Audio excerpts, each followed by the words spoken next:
Joanna Carpenter, hi. That was the best start ever. Hi, Jennifer.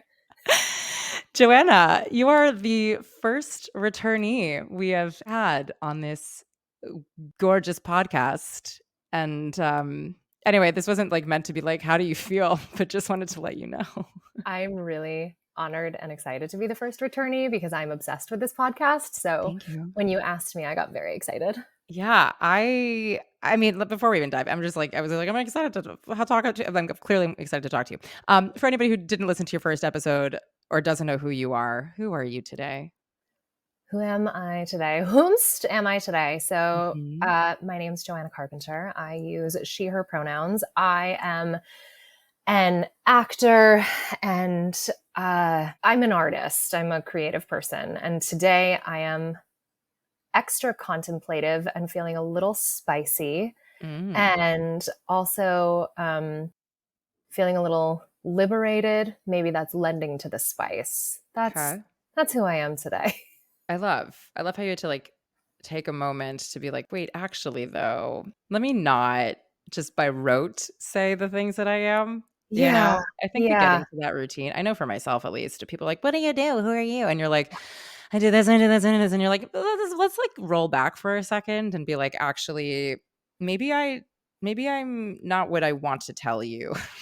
Yeah. Like, why do I have to roll out my CV every time I see someone? Like, it Yeah. happens enough in person. Oh, who are you? What do you do? And I'm like, I'm Yeah. bored now Literally of myself. of Like, can we myself. Like, like can ask we me not? something else. Yeah, exactly. Unreal. Yeah. I love this idea of liberation being tied to spice. Mhm. That's cute. Is that Yeah, a new thing? I get spicy when I feel like I'm not oppressed by my own, choices or by other people. Oh, is that how that works? This is for me today, that's how it works. Yeah. Like, when I feel a sense of ease, Mhm. I get extra spicy, and I'm just like, Yeah.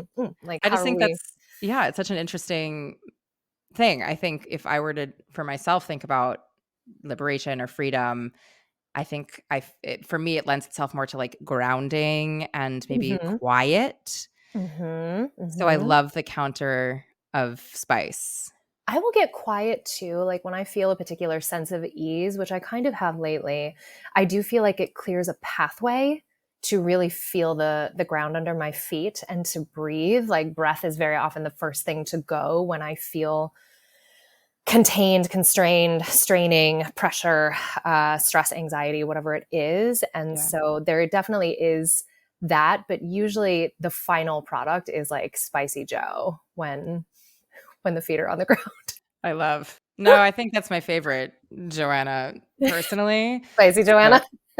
yeah, because then I think I can add my own version of spice to the Yes. mix, which Yes. I think is a different brand of spice, Yeah. but And that's like also delicious. thank you. I was gonna say that, like, like when you cook and you're like, "Maybe I should throw some cumin in here." You're like, "But I already put some rosemary," and you're like, "You know what? Today, it'll work, or It'll it work won't, and then because it'll" I say it will work. exactly, and it'll be something. I don't Yes. know. It Yes. tastes like anyway, I'm curious. This already feels really zesty, and I'm really here for this episode. I'm curious because there's no set agenda. Mhm. I gravitate towards you as a human being and as a friend and an artist because of your ability to lead with empathy, your ability to listen, and also your ability to be introspective, self aware, and the desire to continuously grow and expand within yourself and the communities that you surround yourself in or choose to be a part of. And so I'm curious for you, since the last episode, which feels like years ago, it wasn't that long, but I'm Spiritually, it was curious for years ago. you. I mean, as maybe it was, I don't know, Yeah. a lifetime at least. Dark times. Um, at least for you since then, what have you felt to be some emotional qualities that you have felt you are owning more in your artistic journeys, in your human journeys, and perhaps which of those things have you felt you've cultivated across both and aren't questioning as much? Mm. first off, adore you. I gravitate to you for all of those reasons. So thank you Thank you. for the generosity. That's true. Um, it's well, and also I always feel like whenever you and I get into like a deep soul conversation, heart conversation, philosophical conversation, that there's just kind of like an opening of a shell that Mm. is it's more rare than I wish it was, but you're one of those people where like the way that you think and the way that you dig in and the way your curiosity and um, your ability to really like be laser focused on a thing, on a concept, on an idea, is it makes for like really mutual heart opening and Thank respect. So I you. just appreciate that and I appreciate you. I appreciate Um, you. Thank you. in answer to your question, the first thing that comes up is trust. Mm. Um, and I think the trust of self is a really like underrated victory. Mhm. Um, especially for those of us who come from backgrounds where we are taught that we cannot trust ourselves, Yeah. we cannot trust our instincts, we cannot trust our art, we cannot trust our impulses, we cannot trust our sense of self. Comparing how I feel now to the deficit that I had felt up until now Mm. is really, I'm very proud of the trust that I have in myself now. Yes. And the impact, the direct impact that it has had on my art, on my creativity, how I show up in the world, how I set boundaries, and what I choose to align with, what I choose to build, what I choose to create, is it's those things that like you don't really have language for, but they resonate right in your heart center, and you might Mhm. not have language for it yet, but you just know that it is the right thing, it is the right choice, and like everybody else be damned if you don't like it, that's not my problem. It's like that kind of like vibration. Yeah. So trust, I think, is the self-trust is the biggest thing I think since the last time we spoke. It's funny because like this is weird, but I don't like thinking about that last episode, not because it wasn't a great episode, not because it wasn't joyful, like being able to be in that space with you, but because I think that time was so painful that I almost Mm. shy away from it, Mhm. And so I'm constantly, for better or worse, like looking towards the new, like what new conversation that is Yeah. rooted in awareness of the past, but doesn't necessarily look at the past too hard.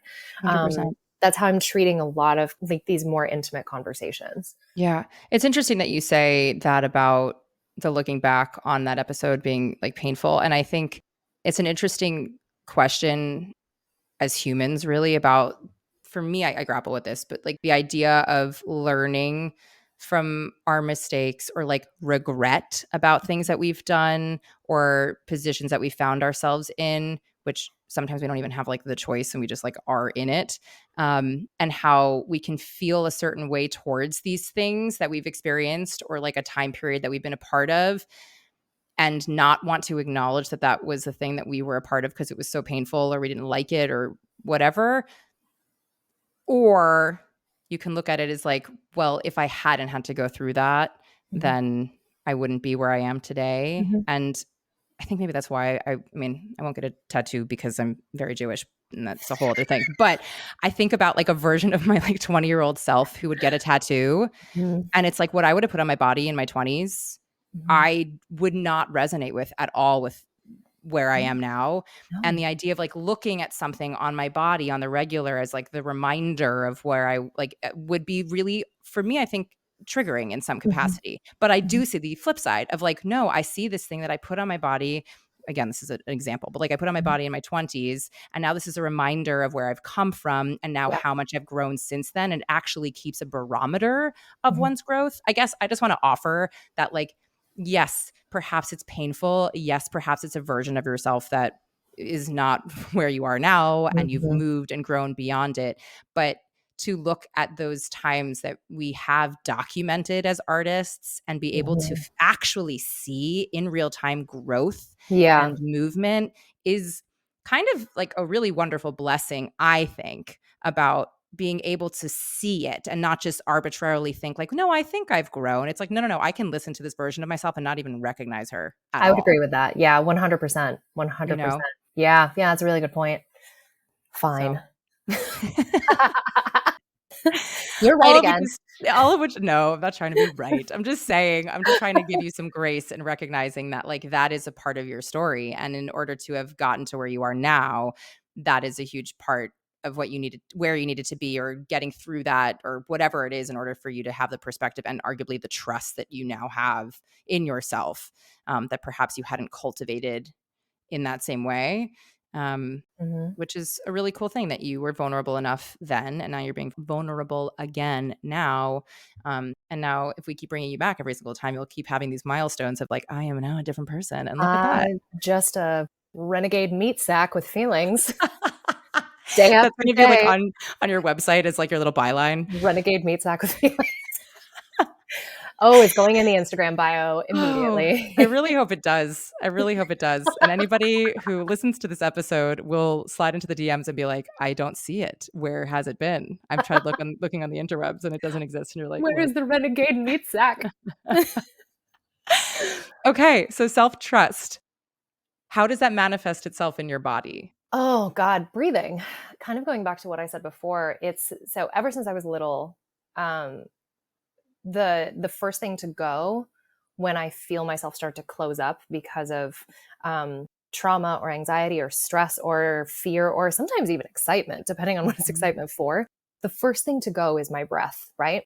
And I notice that there is a full body sense of not release, but maybe more relief with an F, Mm, um, where it feels like a clearing has parted and there is a pathway to air. There's a pathway mm, to breathing. And I think when we, especially as artists and as performers, when we stop straining, stop feeling like we have to strain to prove, to chase, to present, then we are able to breathe and we are able to step into um, who we really are and trust mhm. that whatever that moment is, whether it's an audition or it's, you know, when you're actually performing on stage or, you know, whatever it might be. So it's literally just breathing, which you and I have talked about this before. The simplicity of breathing is Mhm. so often forgotten, but we do these Yeah. body scans and we see how certain things manifest. Like for me, stress and anxiety and depression and fear and all those things actually manifests as what feels like period cramps, Mm, where like in the center of my body, of my lower body, where, mm, you know, it's literally a wellspring for life, right? yeah. There's so much pain there. So I'm always checking in and going, how can I get myself breathing again? What can I do for myself that pulls me back to that self-trust, that reminds me that like I'm okay. Yeah. So breathing. Yeah. It's interesting for me to hear different folks.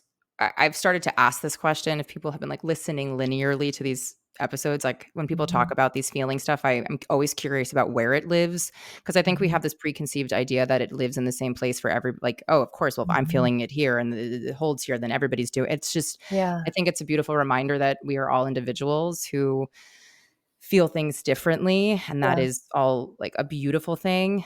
Where yeah, for me it's all like my neck, my upper back Mm, traps, also low back, just like back, it's all in my back. And for you, you're saying it's more like front center belly. front center belly. You Yeah. know, I don't Yeah. know, again, I don't know somatics in this kind of way, but for me that's fascinating to think about somebody who feels it in their front versus somebody who feels it in their back.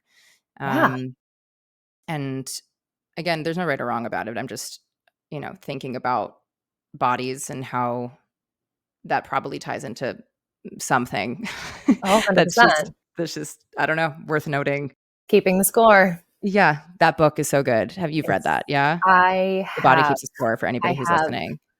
And I think just the once is all I need to read it. And, you Yeah. know, there are certain elements of it that have been debunked, for lack of a better phrase. But I think the core premise is very, very correct, at least for me. I won't Mhm. speak to anybody else's experience, but for me, it clarified a lot of things. And it's Yeah. one of those books, like we have those books where we come back to over and over and over again. And then there's other books where I'm like, just the once is fine, and this Yeah. can go have a life on someone else's bookshelf. I'm Yeah. good. Yeah. Like, Well, it's really yeah. it's a not a light read. So, Yeah, not pre-bedtime reading, which is what I discovered. no. Oh my, Although maybe one might argue that that actually would put somebody to sleep because it's so heavy.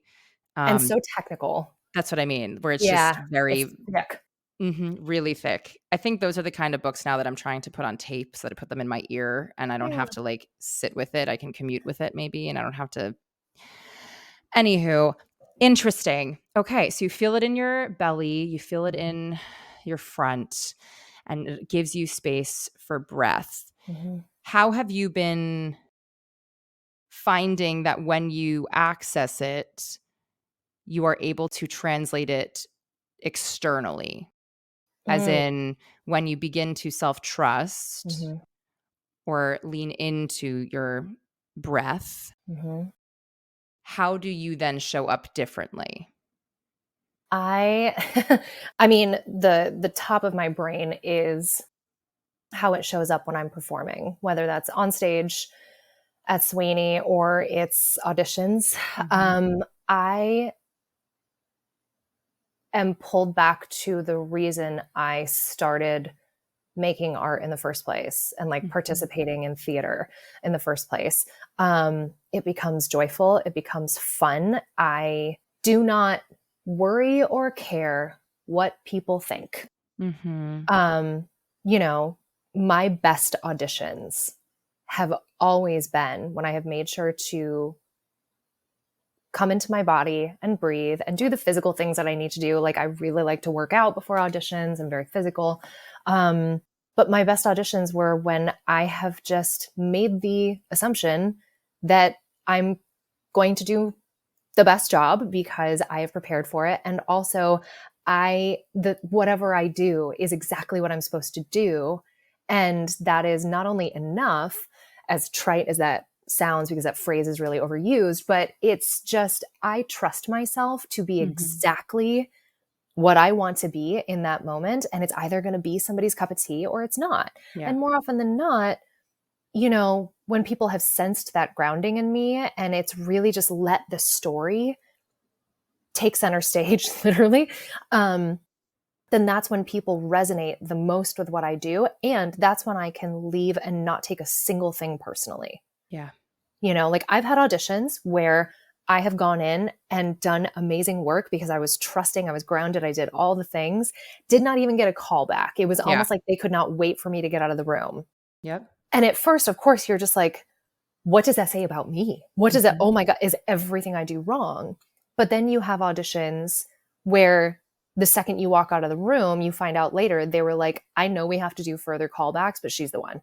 yeah, And it is not up to us to control the flow of what we do. It is our job to um, just do the work to get to the point where we can trust ourselves, and like Sweeney feels very high stakes because I'm a swing. yeah, And so every time you go on, it's like, we don't get to mhm, spend a lot of time necessarily in a single track. We bounce back and forth between vocal parts. Sweeney is an incredibly difficult show. There are no numbers on the stage. The set is set on an angle. yeah, Like the show is a mind fuck in so many ways. And being a swing is a mind fuck. But the moments when I have remembered that I can trust myself. I mm, am going to hit every mark. I'm going to hit every note. I am going to move the pie counter if I need to. I am going to do exactly what my job is. And on top of that, I trust myself to add the layers of intention and comedy and texture and my opinion and, being so deeply present with every single person on that stage. Those are my best shows yeah, when I don't have the luxury of the reps that everybody else has, right? mhm, Um, it just makes our art so much better, and we get to enjoy making the art so yeah, much more. yeah. I'm really excited to hear that this is manifesting itself in you in this way. Um, Girl, me too. yeah, no, I know. I work so hard. I know. I wanna, like, affirm that this is a really big deal, that yes, I imagine that there are some shows, for example, at Sweeney that like you're like, this was not my favorite, but but that you're empowering yourself enough prior to even just stepping out on that stage or even during it while you're, on stage and realizing I'm not present to just be like, hey, let me check in with myself. I trust myself. I know what I'm doing. I've done the work and I've done as much as I possibly can before being in this moment to be here in this way. And it'll be what it'll be because I am the one who is trusting myself in it. Like I'm the one who has the Yes. agency in it. I think that's such a Yes. beautiful growth moment for you, my love. That's where the liberation comes from, because Yeah. self-trust is very, very freeing. Yeah. And it's hard, but Yeah. yeah, thank you for acknowledging that, because it's like a really big hurdle that I was finally able to jump over in my life. And I'm Yeah. like, oh, Yeah. thank God. Yeah. How did you do that? How did you get to this growth? A lot of therapy. Shout out to Mary. Mary is just such an icon. My therapist, Mary. Um, and unwillingness to settle for believing the stories that my childhood taught me about myself. Can I ask what Mm. some of those were? Yeah, I mean, the biggest thing, and it's funny because Mary and I had a session today, we were talking about this. I was I was raised by a very toxic, broken mother, who I think in her heart, she's a really, really good person. But her decisions have broken her. Life has broken her in a lot of ways. And I was always her biggest competition. Mm. And I was always someone to be diminished and destroyed if Mhm. possible. And so one of the biggest narratives I was taught about myself was that your value is directly tied to how much you break your back to please other people, Mhm. to do things for other people, to sacrifice yourself for other people. That is the measure of your worth. And it's a direct tie into how much love and affirmation and creativity that you can make manifest. Mm. And I think a lot of this work and getting to the point of self trust has really been about staring clearly at those stories that we're taught about ourselves. And actually should stop using we, because this story is very central to me.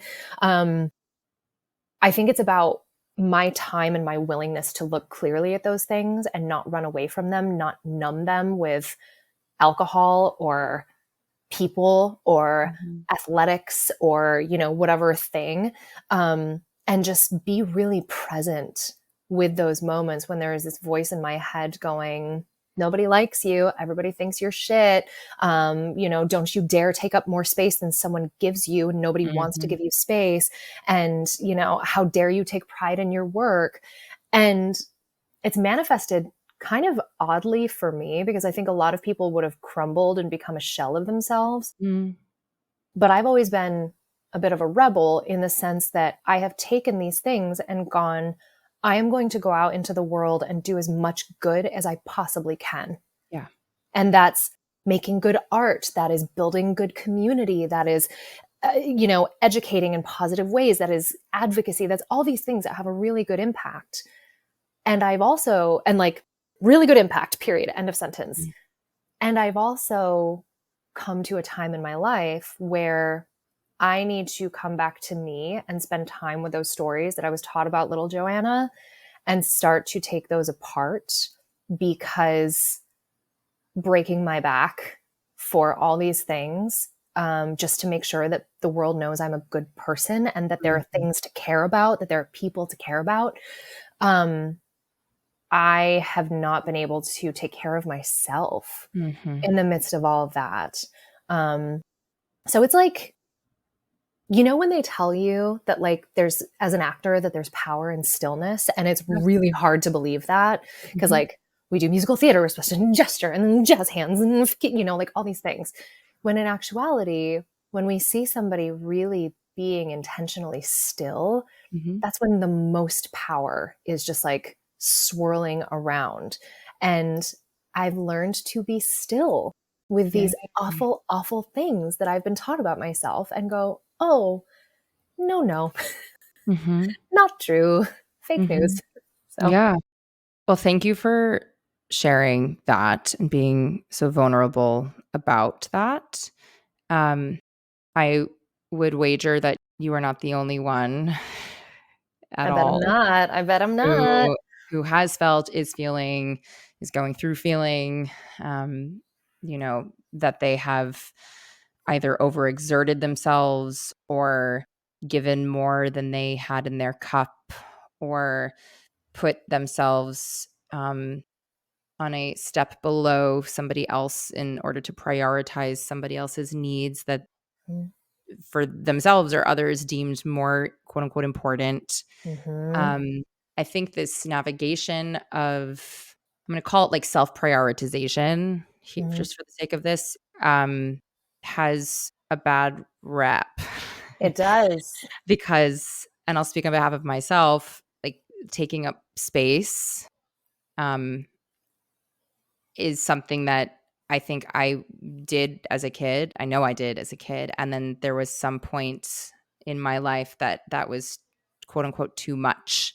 And then I was taught to be small, and I was taught to be contained, and taught to um, make myself accommodating and accommodated, I guess, for others. Mm-hmm. Um, and yeah, it was only until grad school that I really allowed myself to embrace that is arguably actually my superpower, that like my strength to, not in an indulgent way, in a truthful, honest way. Like when you talk about like taking up space, I don't mean just to be seen. Like that actually, I'm an introvert. Nobody believes me, but I like really don't like most people, and I like to be at home with my dog and not leave.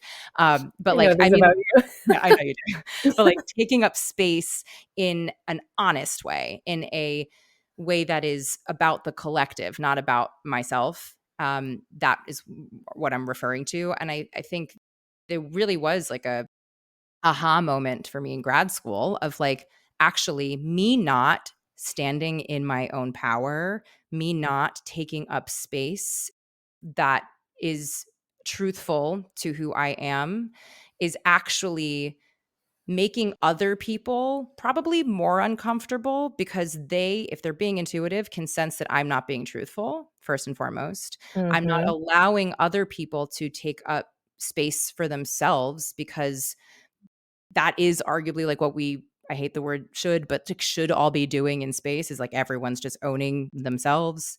Yeah. But I think that there's something really beautiful in what you're saying about the stillness in the power that is recognizing that you matter just because you exist, but like Mm-hmm. that to prioritize yourself doesn't take anything away from other people. Mm-hmm. Arguably, you're giving more to others by showing Mm-hmm. up fully. And the way you would show up by prioritizing yourself in a truthful, honest, vulnerable, whole, integrated way is only going to allow you to do the work that you're trying to bend over backwards to do in a less volatile way. Yeah. Yeah. And also in a healthier way.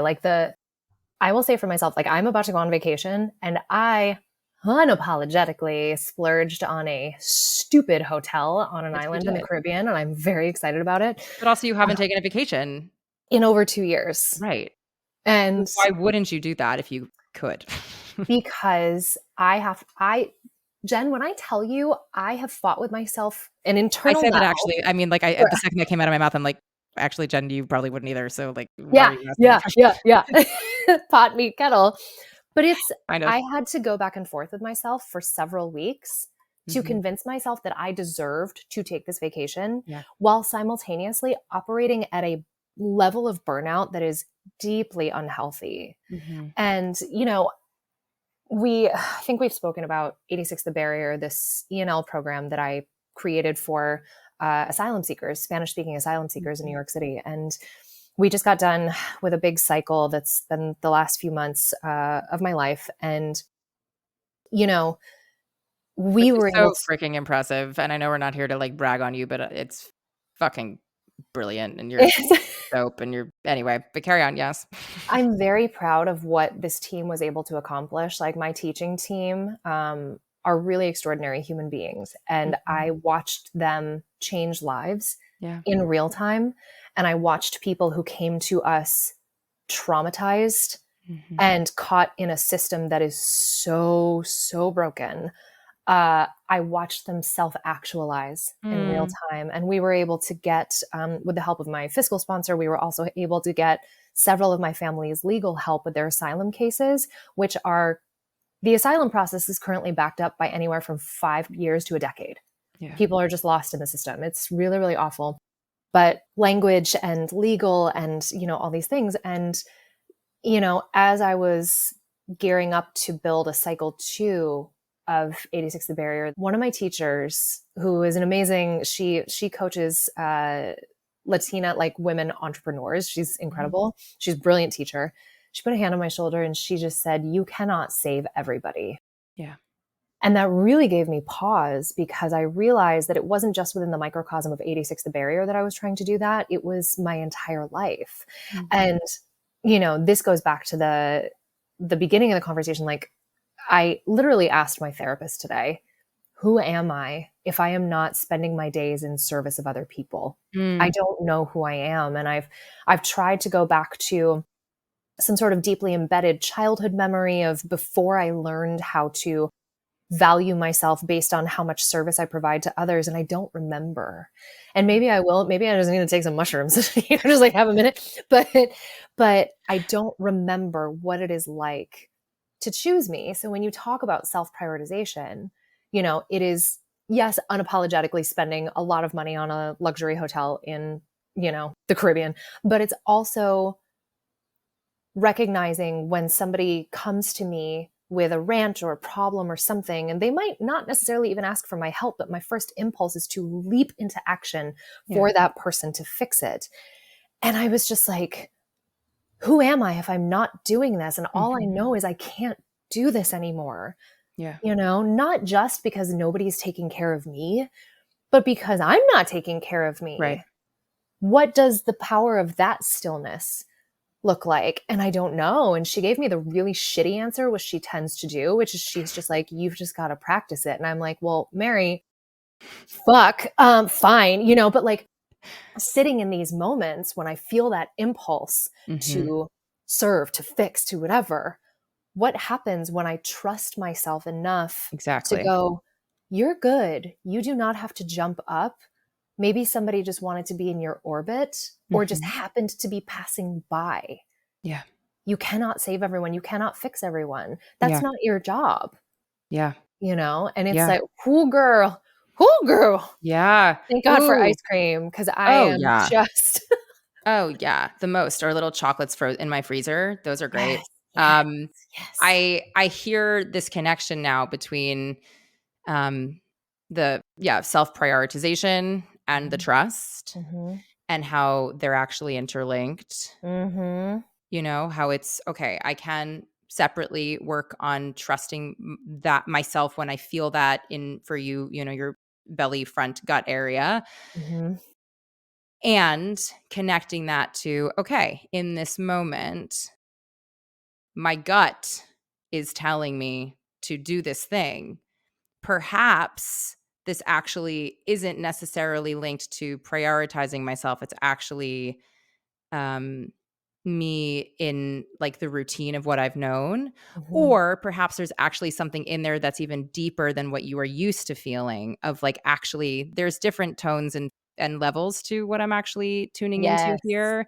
And yes, this one's saying go forward, and this one's saying still, and this one's saying lean back, and this one's saying lean forward, and this yes. one's um, guiding me in certain ways to calibrate how much of myself I'm able to give. And sometimes that much is zero. Yep. You talk about not being able to pour from an empty cup, Yeah. right? Like, I know a Mhm. lot of us, especially like, I mean, my communities, like across the world, are really, really incredible people.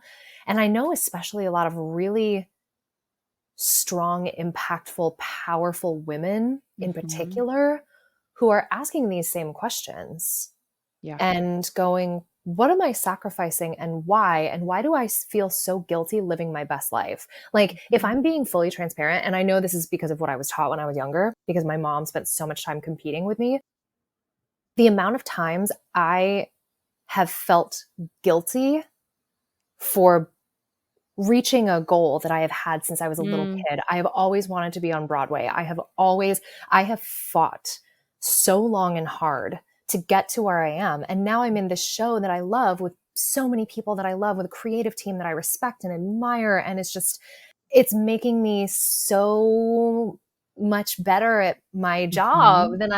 than I have been, because of the experience.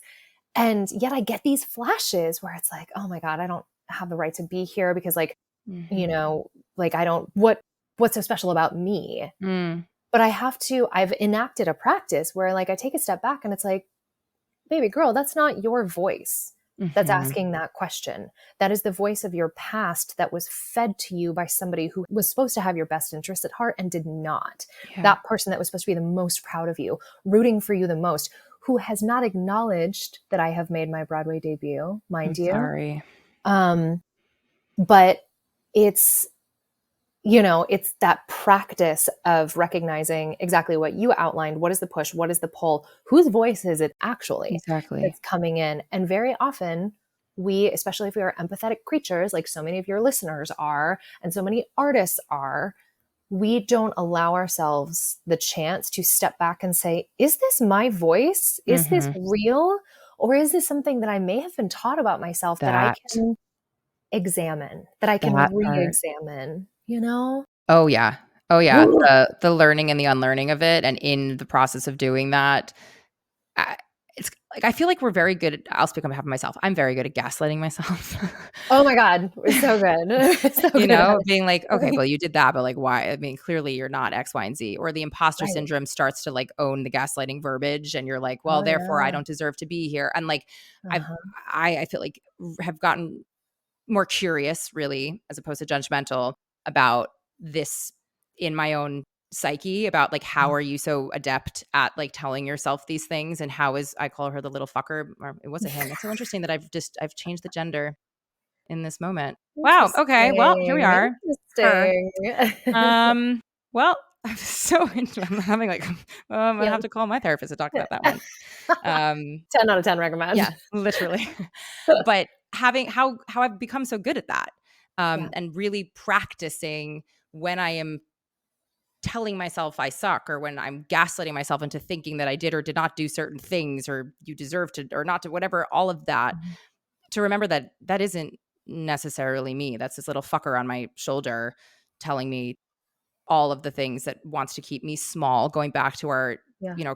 moment about like taking up space or Yeah. being still in that. Like, that is somebody who is reverting back into old patterning or wanting to keep you safe. Like, I think there's that too, Mhm. the play for me that I'm super curious about, of like, when this little fucker, Mhm. or the imposter syndrome, or the lack of worthiness, or the gaslighting, or any of that, the stuff that we do to ourselves, when that actually is protective, and when it Mhm. actually is noise. Because sometimes it is intuition, sometimes it is your gut, and Yeah. sometimes it's just, and I guess that's like going back to like why I asked like where you feel it in your gut, because I Yeah. think that for me is like, I'm curious as to when we can how we can actually tune into when it's real and when it's just noise. Mhm. Sometimes that it's really noisy and it's hard to tell the difference, but that is, I think, where the strength lies, is actually being able to call it out and knowing the barometer, to trust it or to ignore it, or to say, thank you so much, you're excused for the day, go home and take a break. Yeah, yeah. You know what I think it is? I think for a lot of us, it's a survival mechanism. And For this sure. is across people of all identities, like you name it, like we all do this. Mhm. Um, and I think I'll speak for me, and I don't know if this resonates with you, but just in case it does, for me, if I could punch myself in the face before anybody else could, then I could control how much pain I was in. Because Interesting. there is something about hearing a demeaning, diminishing, destructive comment about myself, or an accusation or criticism, or whatever shape whatever shape the lack of love Mm, takes. if I can apply that to myself first, I can then it's the devil, I can recognize that and turn it and use it as a shield/weapon against Mm, whatever might be coming at me. I can get ahead of it. That was interesting. I learned at a very young age that the best way to protect myself, the best defense is a good offense. So I would not only teach myself to not physically sometimes hit hardest and like take somebody down before they could take me down, but I was so adept at thinking so far ahead at anything I might get in trouble for, anything I might get punished for, any reason I might get bullied at school, like whatever it was. I would think 10 miles down the road just to get ahead of everything. And then I would strategize the ways that I would protect myself, the things that I would Mhm. say, the things that I would say to them, and the things that I would say to myself in order to just be Protect yourself. Teflon. Yeah. Yeah. And how it translates when you're older is it crushes you inside because it's not sustainable. Yeah. Carrying those weapons and those shields.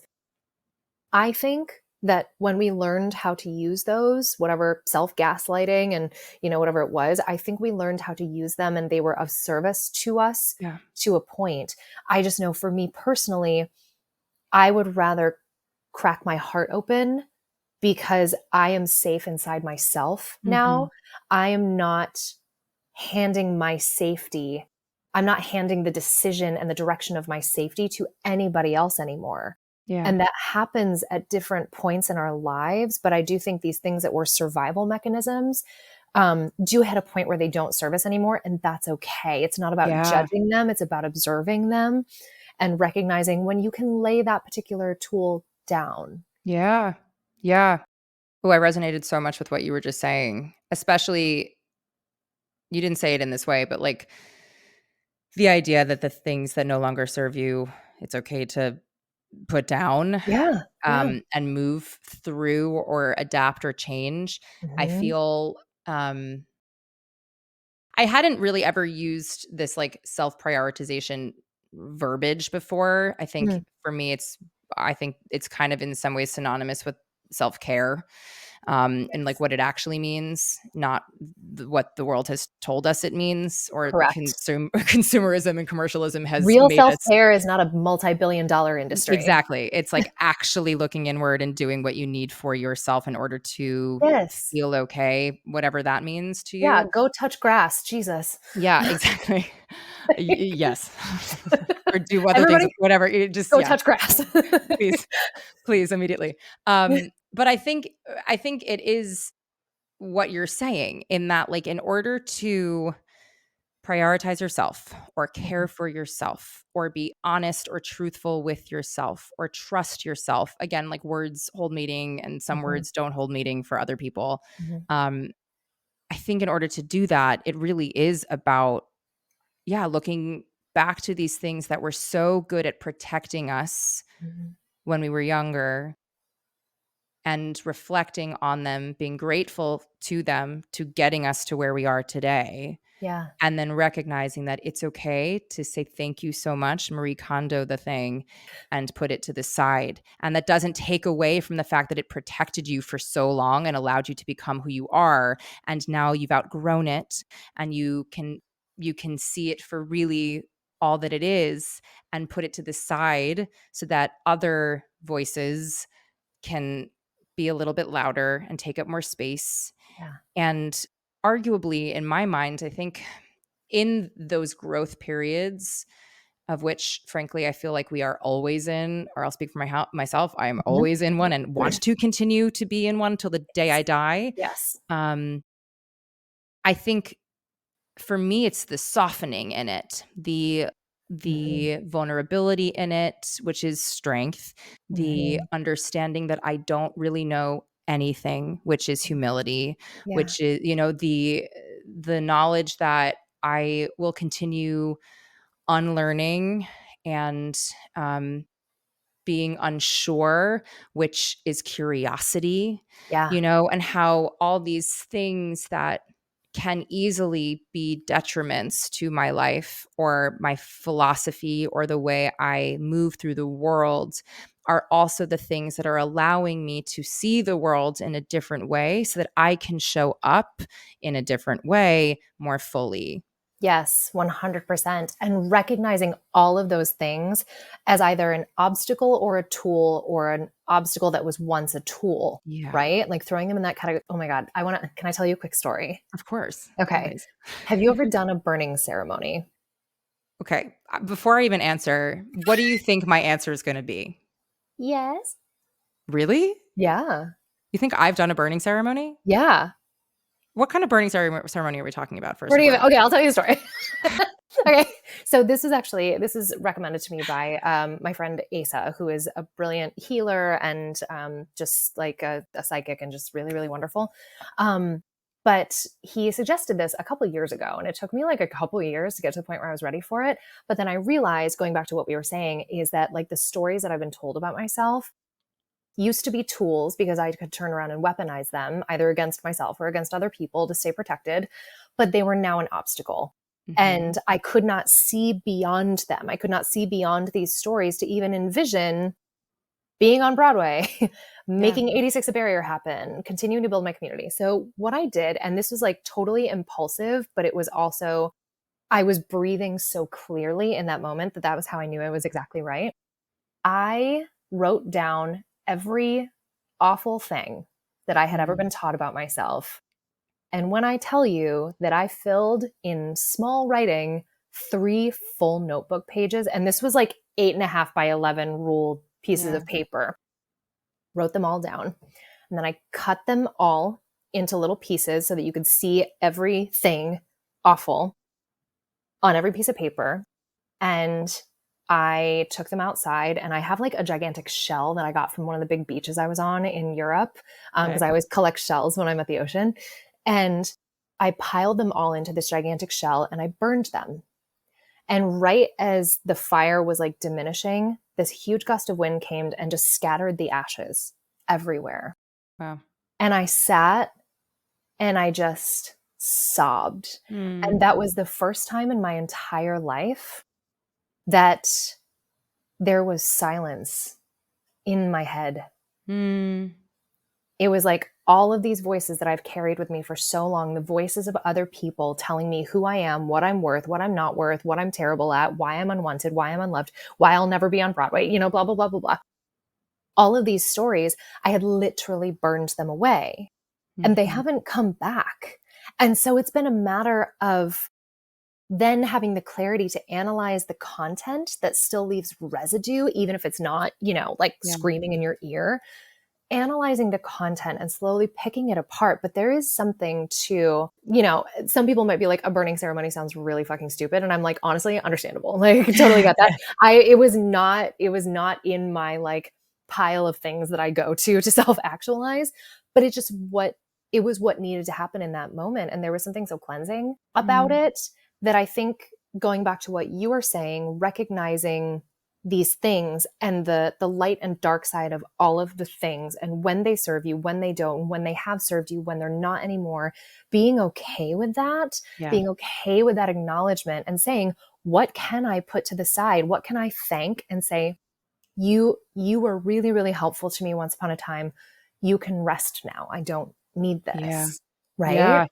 Yeah. I love the being okay with that acknowledgement. I think, the impulse is to judge a feeling or to Yes. judge, something that's A happening to you, change. a change Yes. exactly, as opposed Yes. to being like, "Oh, it's the same thing as like, oh, if you were to body scan, and when I like do Yes. this with, clients of mine or in master classes or whatever, and we body scan, it's like, as you go through this and things pop up or things are tight, and just notice, it's a very Buddhist yoga practice Yes. and it's so hard to do. But just the simple acknowledgement of the thing is Mhm. sometimes all it really needs to be like, hi, I've been waving and yelling for you to notice me, and you Mhm. haven't, you've ignored me, you've tried to make me something different that I don't want to be, versus, hey, I see you.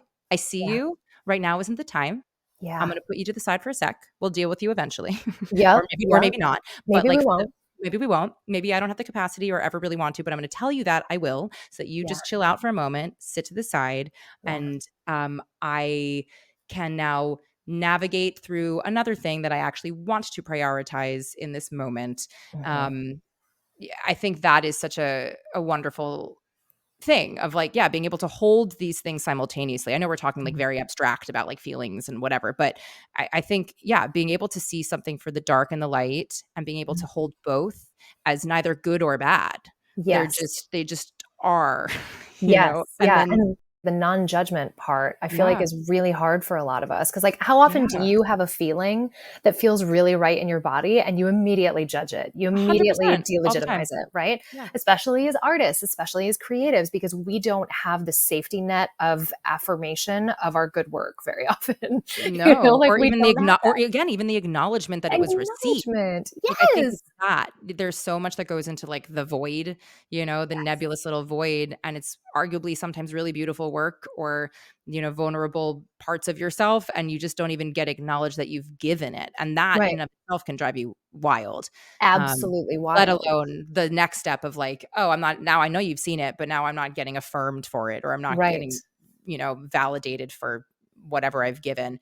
Yes. Um, it's a hard practice, I It think. is. Well, and that goes back to self-trust too, which is a Yeah. very hard practice. You can't just wake up one morning and be like, "I trust myself now. I'm No. amazing." Like, nobody Yeah. if you I mean, if you could, please come reach out to me and let me send a know note your ways. because I also think you're lying.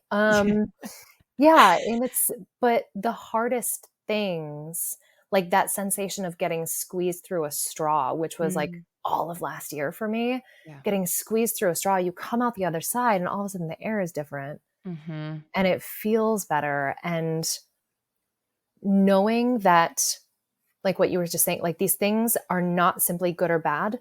Nothing is that binary. It's just not No. that simple. And our truths are not that simple. And I think a lot of people are very, very afraid to live in the gray area.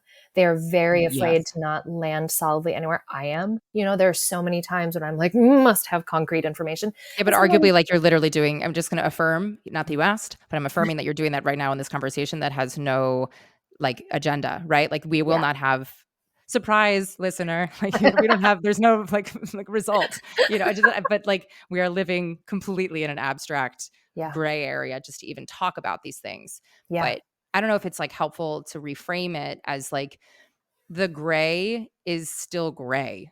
yes, Like, yes, it still is a thing. Like, just yeah, because it's a gray area and it's between 2 things, if we're putting it on a scale, doesn't yeah, mean that that isn't a space. Like, yeah. being in the gray is still being somewhere.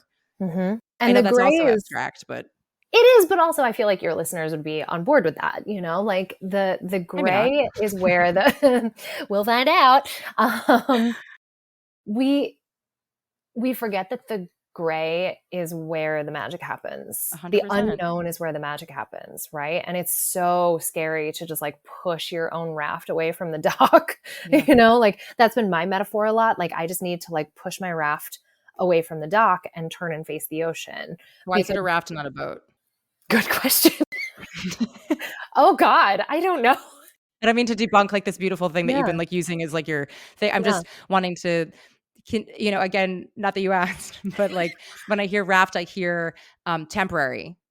Well, I enjoy the extremes of vulnerability, so I would like to be as Great. exposed to the elements as I possibly Clearly, you're like, "You know what? I could have a boat, I could have a kayak, but, like, you know what? Let's can. just Why float would I this do fucker that? up." Let's just go. Let's just fucking go. I have 3 bags of snacks, and we'll see how long they Yeah, I last have a lot me. of air in my lungs to put into Like, this inflatable thing, and I may as well just oh turn it my around. oh my god. Put me in the gray area. It is, I mean, that's the crux of it though, right? No, the And raft like, is the gray, 100%. You haven't craft is committed the to a gray. kayak and you haven't committed to a boat. So Yeah. I'm just curious, but that was just me picking at you. Extreme exposure. I want extreme Okay. exposure. Like, I want my legacy to be like, wow, she went hard. I don't think you need to worry about that. I don't think I do either. I'm so tired. I I think all of us are. I'm I so think excited for vacation. oh, I can wait for you. Just I'm waiting with full breath for you to call me, and I don't actually want you to say words. I want it just to be like I just kinda, like, wanna hear, like, It'll just be the weird sounds of the ocean. or I It'll be was the more sounds of talking the about, like, Atlantic. you on the beach breathing, but we could Yeah. also do the ocean too, if that's maybe a little less ASMR-y of you, like, being in Ugh. my ear I'll breathing. send you both. I'll just send you voice notes of both. Great. I'm here It'll be for great. it. It'll be great. As we begin winding down our abstract time here, I'm curious if there's anything that's, like, on your heart. We bounced around a lot. We talked about self-trust. We talked about Mhm. priority of self. We talked about looking back, on your life and recognizing that those things aren't necessarily bad things, but the protection that you have created for yourself in order to navigate through them, those defenses perhaps can maybe come down a little bit, be put to the side. We talked about Mhm. acknowledging, the quote unquote good or bad, or the dark and light as just being and not judging it. We've talked about a lot of Mhm. things, but Mhm. knowing all of that, is there anything that's currently on your heart that we haven't shared? I mean, I think that's like really what's at the front of my brain and soul at the moment. And I also just want to make it clear that, like, even when we talk about these heavy things, these things that feel like a strain, like a heavy lift, like the labor of coming to choose yourself is like really hefty Yeah. and it's not linear. And at the same time, I don't want anybody to perceive it as a negative. Like it Yeah. is like That's the living. No? Isn't that it's living? living, and it's also these moments, these bursts of realization, these bursts of clarity that hopefully just like imprint and linger, those the overwhelming feeling that I have right now is a sense of possibility that I Mhm. never had before. And that's possibility in my career, that's possibility in my community, and that's also possibility for my own sense of ease. Mhm. I don't think we ever fully achieve inner peace, because the world is very tumultuous and painful and an awful Yeah. place right now. And those of us who are participating in the world still need to remain receptive to that. But I think we can give ourselves these moments of ease Mhm. that are just so delicious and so full of possibility because of the heavy labor, right? Mhm. Like we have our own internal like reward systems. Like my reward system is feeling a sense of ease where I am not obligated to bend over backwards for anything or anybody unless it is absolutely something that my heart deeply desires to do. And even then, I'm going to double check it, because if it costs me too Yeah. much, then I can't, So I Yeah. want people to kind of like perceive this as just like it's more possibility. It's more possibility for yourself. Yeah. I would also add curiosity too. Like for Yeah. me, possibility comes after just being curious about Yes. it. Like if you're curious about looking at these things, if you're Mhm. curious about understanding them for yourself, again, Mhm. ideally with as least amount of judgment as possible. Yeah. And then from there, it's like, and therefore now I see the possibility. I Yeah. guess I think for me, those two things go really in tandem together. I love that. Um, yeah. I love you. I love you. Oh my I'm gosh. I'm just I'm grateful that you understand my brain.